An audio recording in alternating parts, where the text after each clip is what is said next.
تیسرا مسئلہ وقت قلیل رہ گیا ہے، اس کے لیے میں چاہتا تھا اس سے زیادہ تفصیل سے بیان کروں۔ ایام عزا درپیش ہیں کہ محرم الحرام اور اس کے بعد سفر 2 ماہ عزاداری کے اور ایام عزائے سید الشہداء علیہ السلام کے ہیں۔ یہ ایام عزیزان یوں نہیں کہ جس طرح عموماً رسمی اور رسوماتی طور پر حکومت نے حفاظتی انتظامات کر لیے ہیں اور بانیوں نے ذاکرین بک کر لیے ہیں اور عوام نے خطیب چن لیے ہیں، کہاں ہم نے سننی ہے۔ یہ محرم کی تیاریاں ہیں، بانی نے کسی کے ساتھ معاہدہ کر لیا کس نے پڑھنا ہے، سننے والوں نے بھی تقریباً اشتہارات نکل آئے ہیں اور دیکھ لیا کہاں مجلس سننی ہے۔ ہم نے اکا دکا جگہ ہیں جہاں بارگیننگ ہو رہی ہوگی ابھی کسی ریٹ کے اوپر نیچے لانے کے لیے، اور حکومت پولیس والے بلاتے ہیں علاقائی زائرین اور لائسنسوں کو اور عزاداروں کو، اور ان سے بیٹھ کر اور ہمیشہ ایک روٹین کے مطابق ایک کارروائی ڈال دیتے ہیں، اور اس طرح محرم کی تیاری ہو جاتی ہے عزاداروں کی طرف سے بھی۔ اور عزاداروں میں نوحہ خانوں نے نئے نوحے تیار کیے ہوئے ہیں، سنگتوں نے اپنے اپنے علاقے منتخب کر لیے ہیں، عوام نے، اور اس طرح 10 دنوں میں سب آتے ہیں، پھر اس کے بعد چھانٹی ہو جاتے ہیں۔ اکثریت اپنے کام کاج پہ چلے جاتے ہیں، لیکن کچھ ایسے ہوتے ہیں جو 2 ماہ تک رکھتے ہیں دلچسپی، اور پھر 2 ماہ کے بعد ان کی بھی دلچسپی ختم ہو جاتی ہے اور پھر سارے ہی اپنی روٹین میں واپس آ جاتے ہیں۔ یہ ہمارا محرم و سفر ہے جو گزرتا ہے۔ ان میں جو تذکرے ہوتے ہیں بعض جگہ وہی روٹین کے مطابق اور بعض جگہ بہت ہی غیر ذمہ دارانہ سٹیج پہ باتیں ہوتی ہیں، اور بعض اوقات مشکلات بھی پیدا ہو جاتی ہیں۔ یہ جو ہو رہا تھا اور ہو رہا ہے اور جس کی توقع ہے ہونا وہ ہے، لیکن جو ہونا چاہیے یہ بہت عظیم فرصت ہے جو مومنین کو فراہم ہوتی ہے ہر سال ایام عزا کی صورت میں۔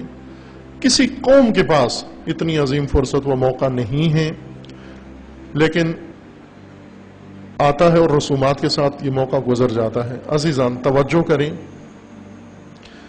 ذکر سید الشہداء صرف ایک حصول ثواب کا ذریعہ نہیں ہے یا ایک رسم ادا نہیں کرنی، عزاداری بزم نہیں ہے، محفل نہیں ہے، عزاداری رسم نہیں ہے، عزاداری حکم ہے ائمہ اطہار کا، اور ائمہ اطہار کا حکم خدا ہے، حکم ہے اس ذکر کو زندہ رکھیں، اس مناسبت کو زندہ رکھیں۔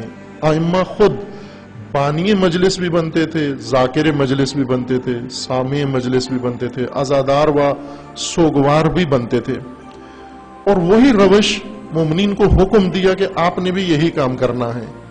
مجالس کے لیے مجالس کو پیشہ وروں کے سپرد نہ کرو، پیشہ نہیں ہے مجالس کہ ذکر اہل بیت کے لیے باہری فیسیں لے کر ریٹ لے کر، اور اس قدر موضوع عزا کو بعضوں نے آلودہ کر دیا ہے۔ کچھ ایسے لوگ ہیں جو مجالس پڑھتے ہیں اور آگے بانی سے ریٹ طے کرتے ہیں، مجھے اتنے دے دو، مثلا بانی کو کہیں گے 10 لاکھ دو، وہ کہتے ہیں 5 لاکھ دوں گا، بالآخر مجبور ہوتا ہے اور بھی کہیں نہیں ہے، اس نے کہا 5 لاکھ میں پڑھنی ہے تو پڑھو، نہیں تو کسی اور کو بلا لیتا ہوں، چونکہ 4 لاکھ میں بھی پڑھنے والے موجود ہیں۔ یہ ان سے کہتے ہیں کہ ٹھیک ہے 5 لاکھ دو، لیکن اعلان 10 لاکھ کا کرنا تاکہ میری مارکیٹ نیچے نہ آ جائے۔ یہ وہ کام ہے جو آپ خود گواہ ہیں ان کاموں کے، آپ جانتے ہیں یہ ہو رہے ہیں کہ میری مارکیٹ نیچے نہ آئے، لوگوں کو یہی بتانا کہ 10 لاکھ دیے ہیں میں نے، تاکہ دوسری جگہ یا آپس میں ان کی مقابلہ ہے، ٹکر ہے، ایک نے 10 لاکھ میں پڑھا ہے، دوسرے نے 15 لاکھ میں پڑھا ہے، تو 15 لاکھ والا یقیناً بالاتر ہے، وہ زیادہ سینئر ہے۔ اب یہ بہت آلودگی ہے، اس آلودگی سے مجالس کو پاک کریں۔ ذکر سید الشہداء اسلام حقیقی کی بقا کے لیے ضروری ہے، اسلام حقیقی کے لیے۔ عزاداری میں ذمہ داری کا کام ہے، عزاداری ایک ذمہ داری ہے، بانی کی ذمہ داری ہے، شرکاء کی ذمہ داری ہے، پڑھنے والے کی ذمہ داری ہے، جوانوں کی ذمہ داری ہے۔ بانی کی ذمہ داری یہ نہیں ہے کہ وہ صرف مجمع اکٹھا کرے، بانی کی ذمہ داری جو ایک سعادت ہے بانیان اعضا کو، اللہ تعالیٰ کی بہت بڑی سعادت ہے ان کو. اور آپ سب خدا سے توفیق مانگو کہ خدا آپ کو عزاداری کا بانی بنائے. آپ اہتمام کرو، اپنے گھروں میں کرو، حسینیے میں کرو. یہ جو ماحول بنایا جا رہا ہے کہ لائسنس ہو مجلس کے لیے فلاں کے لیے، نہ، یہ ظالمانہ قانون ہے. کل کو نمازوں کے لیے لائسنس ہو، روزے رکھنے کے لیے لائسنس ہو، لائسنس ہے چیک کرے پولیس آ کر، روزے سے ہو جی، روزے سے ہو، لائسنس دکھاؤ روزہ رکھنے کا. تو یہ اسلام ہوگا؟ یہ اسلامی مملکت ہوگی؟ یہ وہ مملکت ہے جس میں اسلام کے لیے بنا تھا کہ لائسنس لے کے روزہ رکھیں ہم، لائسنس لے کے نماز پڑھیں ہم، لائسنس لے کے صلوات پڑھیں؟ کسی جگہ بھی روک لیں گے آپ کو کہ بتاؤ بھائی صلوات کیوں پڑھی، لائسنس ہے صلوات پڑھنے کا آپ کے پاس؟ تو یہ تو وحشی ماحول بن جائے گا. یہ ہمارا حق ہے مسلمان ہوتے ہوئے، ہر مسلمان کا حق ہے اپنے عبادت گاہوں میں، اپنے گھروں میں، اپنے محلوں میں دوسروں کے ساتھ یکجہتی کے ساتھ، اتحاد کے ساتھ، تمام مسلمین کے ساتھ.